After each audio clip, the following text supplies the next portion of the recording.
Sa gitna ng makakapal na puno at tahimik na kabundukan ng Teresa Rizal, may isang lugar na minsang dinadayo ng mga pamilya, magkakaibigan at mga naghahanap ng pahinga mula sa ingay ng lungsod. Isang resort na dati puno ng tawanan, musika at mga alaala. Ngunit ngayon, ang dating masiglang paraiso ay tila nilamon na ng panahon. Kahit ako, nung bago pala kami sa ilalim dyan, no? May mararamdaman ka talaga na kakaiba. Kasi nung araw kasi ito, yan, yung marami kasi nalulunod dyan kung sa swimming pool. Paparamdam sila. Nilabutan ako bigla. Sinabi niyong maraming nalunod. Dito po yung may nasoko na may natagpo ang patay noon. Nasa Soko po yun.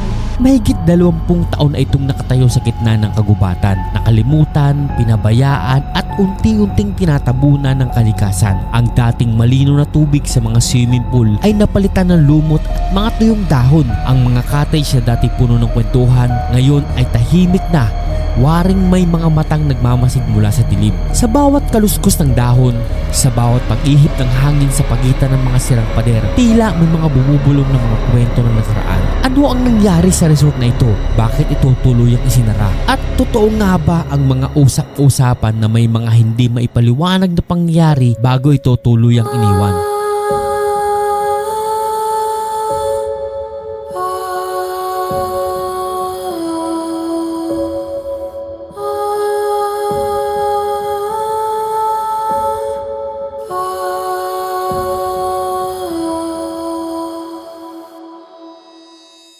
So mga po nyo, nandito na tayo ngayon sa harapan nitong abandonadong resort dito sa Teresa Rizal. So makikita nyo dito, ito yung pinaka-entrance niya. Ayan o. So may nakatira sa loob. So pupuntahan natin at tatanungin natin kung ano nga ba yung mga istorya nasa likod ng pagka-abandona ng resort na to at kung gaano na nga ba katagal abandonadong resort na to. So samahan nyo ako sa video ito, alamin natin ang sekreto at lihim ng abandonadong resort dito sa Teresa Rizal. Sa aking pagpasok sa loob ay maswerteng naabutan ko ang nakatira at nangangalaga ngayon sa resort na ito. Kaya kinausap ko agad si nanay para malaman ko ang kwento sa likod ng pagkaabandona ng resort na ito. Marami talaga dito kabalaga kung talagang Marami po talaga? Marami talaga. Kasi siyempre, sabi ko Kahit nga po siya, marami experience dito. kahit ako, nung bago pala kami sa ilalim dyan, no? May mararamdaman ka talaga na kakaiba. Kasi nung araw kasi ito, yan, yung marami kasi nalulunod dyan kung sa swimming pool. Paparamdam sila. Nilabutan ako bigla. Sinabi niyong maraming nalunod. Meron talaga yun. Kasi, ito ang pinakamagandang resort nung araw eh. Oo. Kaso lang, nung nasunog, ewan ko kung sila dyan sunog. Anong taon po yun ay? 1980s. Mga ganun siguro, mga 1970, ganun. So meaning talaga, yung mga nalulunod siguro nga, yun talaga yung nagpaparamdam. Ano po yung nararamdaman nyo? Makikita mo talaga na para siyang kilabutan ka, parang malamig na hangin. May nakikita kayong mga anino na naglalakad? Yung mga anak ko, nakakita ng minsan babae na kaputi. Nalunod dyan sa may taas dyan. Nakatayo lang dyan. Pero hindi naman sila nagpapakita lang sila. Pero kayo po mismo, nakita nyo ba o naramdaman nyo na Wala talaga? akong nakikita, hindi ko sila nakikita. Pero yung mga anak ko nakakita. Nararamdaman nyo naman? Pero ako, kasi madaling araw, titinda kasi usuman eh. Madaling araw, alauna pa lang, gumigising na ako niyan. Mararamdaman parang may anino na bigla na lang tumatawid sa inyo? Bigla na dadaan ganun. Makikita mo na parang maitim na biglang grabe yun, no? Medyo kinalabutan ako kasi siguro. Tapos naman, bigla may bumabagsak. Pero pag tinignan mo, wala naman. So mga po nyo, dito na tayo ngayon sa pinakaharapan ng abandonadong swimming pool. So yan, napakalaking swimming pool ang ating nasa likuran ngayon at talagang wala na, naabandonado na. Kaya sayang kasi napakalalim at napakaluwang ng swimming pool na to. At ito, makakasama natin si Chitong. Siya yung magsasama sa atin para maikot yung buong resort at makita natin kung ano nga bang itsura at yung mismong lugar kung saan nakita yung sinasabi nilang natagpuan patay sa resort na to. So dito sa part na to, Chitong, ano tong lugar na to? CR po ito. Pinaka-CR to ng resort dati? CR. Okay. So sa ngayon, hindi na siya gumagana yung CR sa taas? Wala na po, sira na po.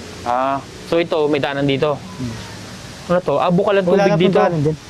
Wala nang daanan. Ano to? Yung daanan po niya packet. May hagdanan po sa gilid, sa kabila. Kaso wala na. So ito, CR pa rin to? CR pa rin. Tara, silipin natin. Tingnan natin kung ano tsura. Okay. Ah, may nakatira pa sa ilalim. Sa inyo, mga kapo nyo. So, ginawa nilang bahay yung pinakailalim. So, ito, may CR dito. Ayan. Pero isa na lang yung gumagana. Wala nang gumaano. Sira na yung kabila. At dito, makikita nyo. Ito siya. Ayan. So, ginawa siyang bahay, mga kapo nyo. So, tinitrans. Ito parang pinaka-underground nitong resort. Okay. Wow. Tara, kaya tayo. Oh. Gaano kalalim yung ano niyan? Ano po? Yung tong swimming pool na to, yung sukat niyan. Ano po yun dati? Hindi na po ganyan kalalim yun. Pinalahati lang po nila. Ah, Kasi pero parang, dahil po namatay. grabe, sobrang lalim ano? Pagbaba ka po dyan. Parang kalahati ka. Parang pang-Olympic Ito size. CRD po to. Ah, ito CR. Kaso mabaho na po ang boy niya. Ah, May mga tayo na po ng mga ano, ibon. sarado na no? Hindi na Yan po, nadadaanan. sa ano. Kaso, delikado yung maahas din. Sa kabila Maahas tayo na. dadaan, sa kabila. Sige, tisilipin lang namin. May flashlight po ba kayo? Ay, oo nga no. Naku, tayo nakapagdala ng flashlight. Sige, di bali, silipin lang natin. So ito mga po nyo. CR din po yung loob May niya. CR dito. Ito medyo okay pa. Pakinig yung lagaslas ng ano. Lagaslas ng tubig dito. Sa kabila, ganun din po Okay sa pa kabila. siya. Medyo okay pa siya. Ito, sarado na to. Paputik lang po yung Hindi na siya kakayanin nadadaanan. po. Pero CR lang to, CR lang din. Hindi po, parang kwarto po yun. Ah, kwarto. Malawak po loob niya. Pag Oh. ko sa loob. Grabe, no?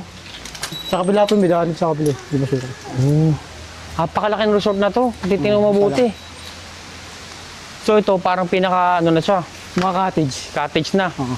Ano to parang kuweba dito na ano? Ano to? Ito, CR din po yan. Ah, CR din to. Ito po, ano po yan, swimming pool po yung loob niyan. Swimming pool? Eh, ano po, lalo na po, 8 feet.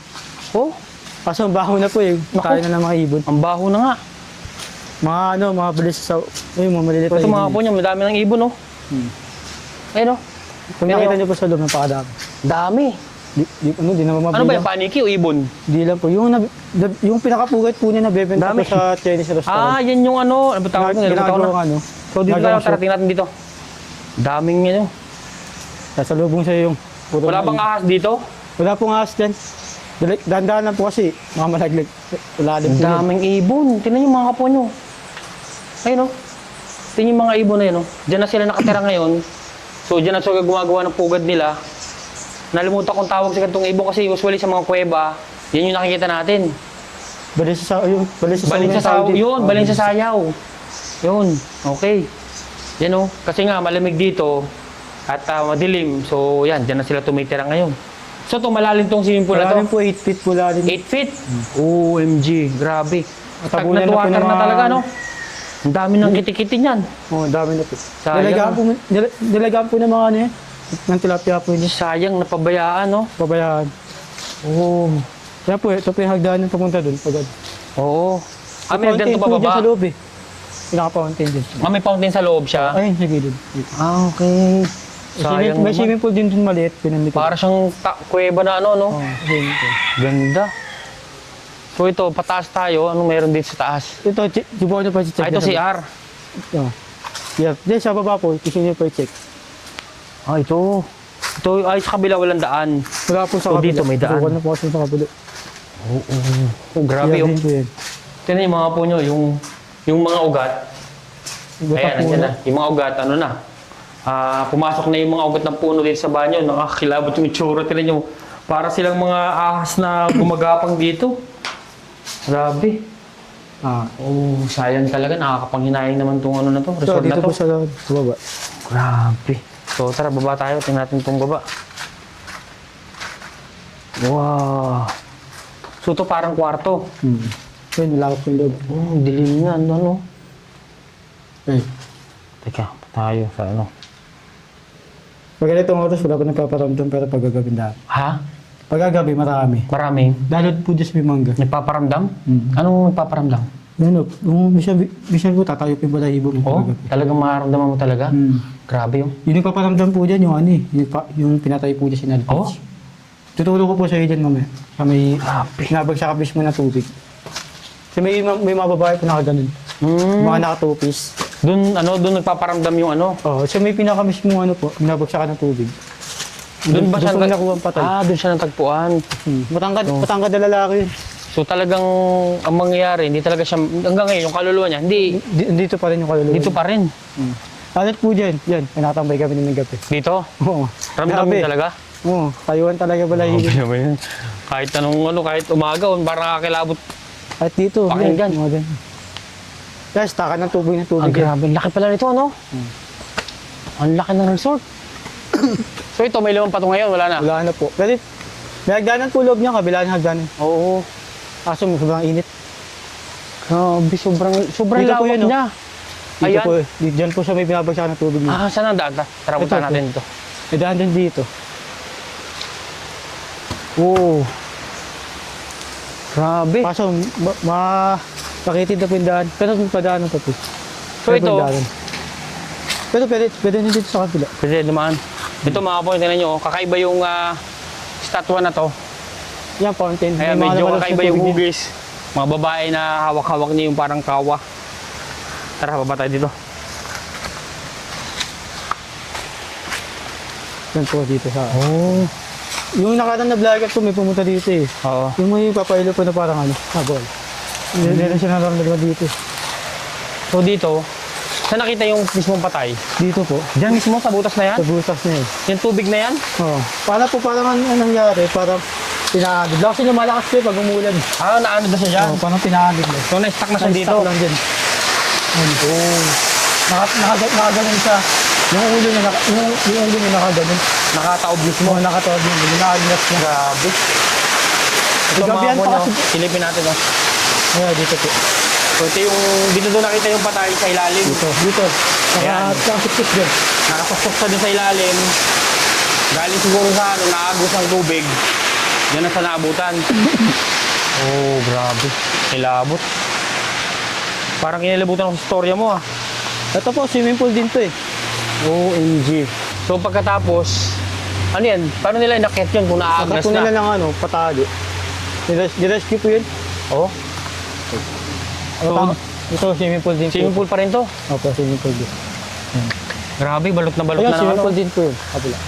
Saka Sayang. meron din po swimming pool pang 3 Balot, feet. balot na ng ano. Balot na ng mga damo, Mga damo. halaman. Mga dami. Dito naman nila tinatapon yung tubig. Oh, okay pa sana to kung ano, kung ayusin nila. Pwede pang maayos to. So may daan, din saan ang daan dito sa kabila? Daanan po yan. Maganda po sa taas eh. Sige, tara, puntahan natin kahit hanggang sa taas. Kaso medyo makitid na po yung daanan. Ah, medyo ano pala, makitid. Oh, yan 3 feet po. Dito po kaya. Saan dyan ang daan? Dito po may kulungan po ng agila dito. Ah, agila. Oh, malaki kulungan. Oh, Diyan. yung ilalim na yan. Oh, yung mga bakal na po yan. Paikot po pa ganun. Sayang. May kulungan po dyan. Sayang kung merong mga lumang litrato, ano? Para makita sana. Lahat to swimming pool na to lahat. Hanggang Oh. doon, swimming pool doon. Hanggang doon po yan sa taas. Oh, Sakop po ito. grabe naman yan. Hanggang doon po yan. Sobrang laki pala nito. Saan ang daan dito na? Dito po. Mababasa tayo nito. Tandaan po madulas ah. Uy. Ako muna. Ano pala? Ito lang yung daan. Walang ibang daan. Hindi, may daanan din sa kabila kaso medyo malayo din. Saan? Doon? Kaya po, gusto niyo po dito sa kabila. Pwede dito tayo sa kabila. Sige, din Sa tayo kabila sa doon? kabila. Dito. So, dito po. Matibay pa ba yung ano na yan? Kaya po eh. Handaan na. Tara, ito. Ito yun? Matibay pa to? Nadadaanan pa yan? Daanan mo po yan. Parang ano ah, parang medyo... Hindi na masyado matibay. Parang hindi na masyado Nadadaanan matibay po. ah. Nadadaanan pa? Oo, matibay pa. Dito, may Tumakbo mga... nyo. Matibay pa rin siya. Ingat lang tayo, baka dumiretso tayo sa ilalim. Medyo madulas. Sige lang ko. Sige dito. Ito, pinapaligo ito ng mga bata eh. Ah, hanggang ngayon nililigo pa rin dyan? Oo, ano yan, narangan nila ng mga tako. Tapos natalo na nila dito. Oh, Wala din po yan, yung mga ano. grabe no. Pagpit tata. So ito mga po nyo. So ayon kay Chitong, hanggang ngayon daw nililiguan pa rin ng mga bata tong course na to. Ayan oh. Yung mga naglalaba po po dyan pag ano. Oh, meron pa rin naglalaba. So saan natin dyan Ito ah? po dan.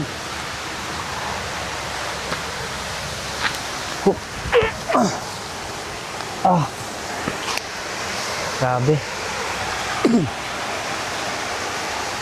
OMG. So ngayon mga kapon, yung packet tayo sa taas. Nakita na natin yung mismong pinagkitaan ng bangkay na namatay daw dito sa may ilalim.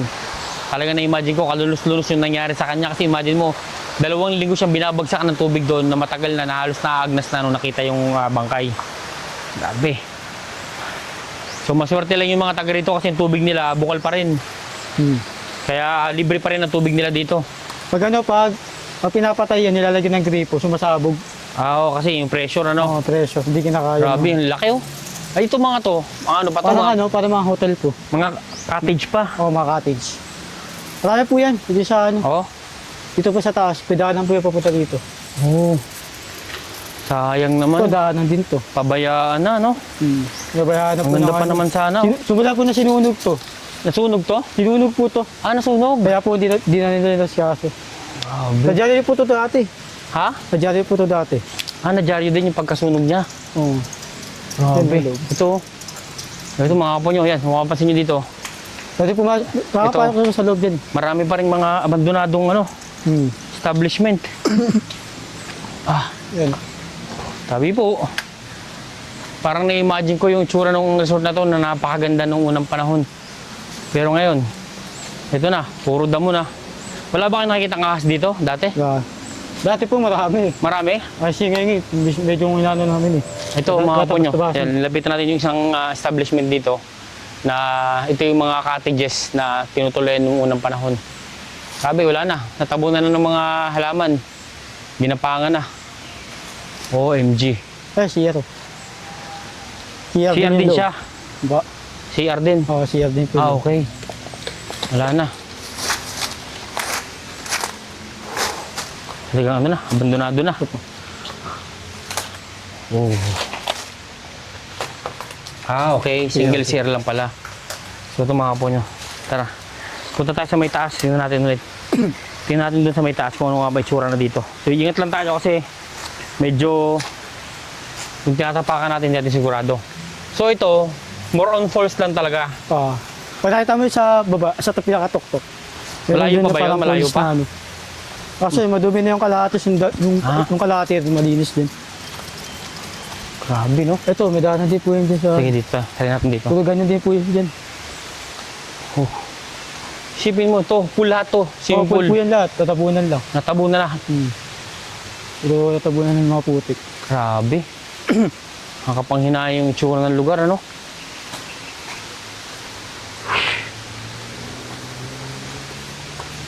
Tingnan yung mga puno, mga puno, yun, oh. Dito. Ang lalaki ng mga puno. So, I think paggabi dito, grabe. Takot. Nakakatakot dito sa gabi. Datot dito. Oo, yung Yan. part na yan. Pag nangungawan paggatong dyan, pag maga, pag patapon, yung tuloy may iwasan. Matatakot ka talaga, nakakaramdam ka Takot ka talaga ng talaga. kalamot. Isipin mo Pero naman, oh, nasanay na po eh. gaano kalaki. Yun, malaki rin. Ang lalaki na ng mga puno. Nasusukal na yung lugar. Sayang naman yung lugar na ito. Sayang naman. O, tingnan mo, may mga pools na, oh. May pools. Hindi pa yan, sa pinakataas pa pero. Dire-diretso pa. Sayang mga puno. Nakakaramdam ako ng panghihinayang kasi nga, pwede sana itong maging pasyalan ng mga kababayan natin. At yung lugar ayusin, yung tubig ayusin. Kaso bakit parang madumi na yung tubig na ano? Madumi na po kasi, sa taas po, kay Balibilyar po. May subdivision po sa taas din. May subdivision sa taas. Oo, sa pinakataas. So yun ang nangyayari. So parang naging kanal na itong pools na to. Oo, tinatapunan po nila ng basura. Ayun po yung mga basura na yan, sa kanila po nagagaling. Yun ang nakakapang... Pinaaboy po talaga nila. Yun ang nakakalungkot lang isipin mga apo nyo. Ang ganda ng nature, may falls, natural falls, yung tubig. Pero dahil sa mga mayaman na gusto magpayaman pa, nagtayo ng subdivision, ito na. Tingnan nyo ang tubig. Kaya pa po nakukuha dito, mga hipon. Dati. Oo, ngayon wala na po eh. Tingnan nyo mga apo nyo, At mga susupo, may itim na. may team na. Tingnan nyo, parang ano na siya, naiiwan yung pinaka parang kanal. Napakadumi. Ayun o, kanal na siya. Kanan na po. Falls siya pero yung tubig na dumadaloy, napakadumi na. Sayang, ang lakas pa naman ng tubig. Ayan po tubig na yan. Malinis po yan dati. Dito po kinukuha, dito po bumabagsakin. Oh, Dinadala ngayon- po dito sa tangke na malaki. ngayon wala na. Wala na po. Wow. Pinaaboy na po talaga. Tara, punta tayo dito mga po nyo. Yung pandemic nga po eh, dahil po naligo dito dati. Tingnan natin. Alas na puno po to dati. Sayang. Tingnan Yan, nyo. malalim din po yan eh. Pwede pa rin siyang liguan, pero ngayon kasi nga, yung dumadaloy na tubig, eh galing na sa dumi ng tao sa taas. Ayan o, tingnan nyo. Yung bato nang unti-unti nangingitim, yung tubig, kita nyo yung bato. Nakakapanghinayang talaga. Grabe. So ito, pwede pa tayong punta dito? Pwede pa dito? Wala nang daanan dyan. Hindi, akit lang tayo. Tingnan natin yung Pwede na, pinaka-ball. Tara, sisilipin. tara. Tingnan natin dito. Uy, may gagamba. Okay, ang dami. Teka lang, mga hapon yun, may gagamba eh. Baka tayo maano. Kailangan pa natin mag-iingat. Baka kasi may, alam mo na. Uy, ano yun? Kala ko ahas. Tapos, wow. So dito mga hapon, yan. Yan. Patunay na talagang ang basura. Ayan na. Yan. Ito mga puno, yan oh. Yan yung mga basura. Kita nyo? Sa taas. Yan na. Saka yung amoy kanal na. Baho na. Ang baho Lalo na. sa taas, sobrang baho. Ang baho. Sayang oh. Sayang. Pwede pa sanang liguan to ng mga kababayan natin. Yan eh. Yung pandemic Nakakapanghinayang. nga po eh. Yung nag-lockdown, dahil pong tao dito. Oo. Bigla pa nagawang po yun dati. Pero Yun, ngayon, binago parang na hindi na talaga kaya eh. liguan. Ang baho Yan. na. Sa baho. Amoy kanal na mga punyo. Ang baho na ng naamoy namin dito ngayon. Nakakapanghinayang. Sayang. So ito hanggang taas pa, may pulse pa sa taas. Oh, sa taas nun. Okay. Kaso ano na, mababaw na rin pati tubig. Wala na. Hindi. Panghinayang. So, naano ko na ano ko sa amoy. So ito mga po nyo, ito yung sikat na sikat dati na Spring Falls dito sa Teresa. Pero ngayon, tingnan nyo yung tubig oh. Nakakapanghinayang yung tubig na galing sa bundok na dapat sana malinis, naliliguan ng tao. Pero ngayon, tingnan nyo, ganito na itsura. Ang baho na ng amoy dito. Maraming salamat mga kaponyo sa panonood nating video. Kung nagustuhan mo ang video na ito, malaking tulong sa atin na ma-like mo ang ating video. Sana ay masubaybayan nyo ang bawat video nating i-upload araw-araw. Kaya pindutin mo yung bell notification para laging updated sa ating bagong upload. So thank you very much mga kaponyo. Kita-kits tayo sa next video.